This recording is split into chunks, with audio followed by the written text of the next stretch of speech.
নমস্কাৰ বন্ধুসকল, মোৰ ছাগলজনী আজি গৰম হৈছিলে, সেই গতিকে মই বিটেল পাঠা দি ক্ৰছ কৰাবৰ কাৰণে এটা আনিছিলোঁ। তে আপোনালোকক দেখুৱাওঁ আহক। এই ছাগলী ঘৰ আৰু দেখুৱাই আছোঁ ভিতৰত। এয়া চাওক, ইয়াত টাৰ্কি মুৰ্গী কিছুমানো আছে আৰু গিনি ফলো আছে।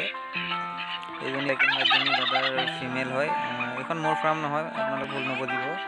মোৰ তাত বৰ্তমান ব্ৰিডাৰ নাই কাৰণে মই ওচৰৰে দাদা এজনৰ তাত ক্ৰছ আনিছোঁ।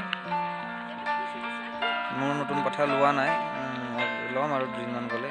ওচৰৰ দাদা এজনৰ তাত মই ক্ৰছ কৰাবৰ কাৰণে আনিছোঁ। এইটো চাওক, দাদাই বিটেল পাঠা আছে আৰু এটা ক্ৰছ পাঠা আছে দাদাৰ, আৰু লোকেল আছে ক্ৰছ ছাগলী, এনেকৈ মিলাই ৰাখিছে। আৰু এইটো চাওক, F1 ব্ৰিডাৰ হয়, এইটো দিও ক্ৰছ কৰোৱাই। আৰু ডাঙৰ এটা আছে বিটেল, সেইটো দিও ক্ৰছ কৰোৱাই। এইটো চাওক কিমান ধুনীয়াকৈ গঁৰালটো বনাই লৈছে। চাওক, তলত কাঠ পাৰি আপোনালোকে বনালেও এনেকৈ বনাব যাতে গৰু মুখবোৰ তলত পৰি যায় আৰু ছাগলীৰ বেমাৰ নহয়। এইটো চাওক ব্ৰিডাৰ হয়। এইয়া চাওক, এইবিলাক চব ক্ৰছ পোৱালি হয়, এইটো মেল পোৱালি হয়। এইটো চাওক ব্ৰিডাৰটো, আৰু এই ভিতৰত থকাজনী মোৰ ছাগলী হয়। এতিয়া মোক দেখি পাই ওচৰত আহি গৈছে।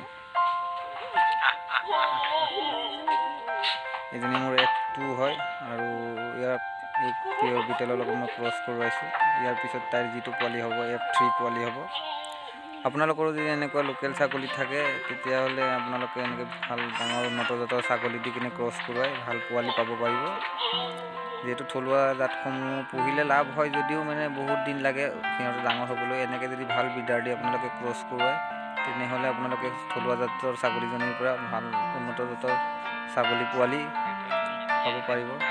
এয়া চাওক, মই ক্ৰছ কৰোৱাব আনিলোঁ হয়। এয়া আবেলিৰ দৃশ্য। মই ৰাতিপুৱা দি থৈ গৈছিলোঁ, আবেলি নিব আহিছোঁ।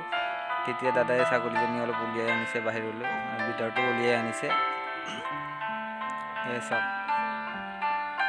তেনে ভিডিঅ'টো চাই কেনেকুৱা পালে জনাব, আৰু লাইক, শ্বেয়াৰ, কমেণ্ট কৰিবলৈ নাপাহৰিব। ভিডিঅ'টো চোৱাৰ বাবে ধন্যবাদ।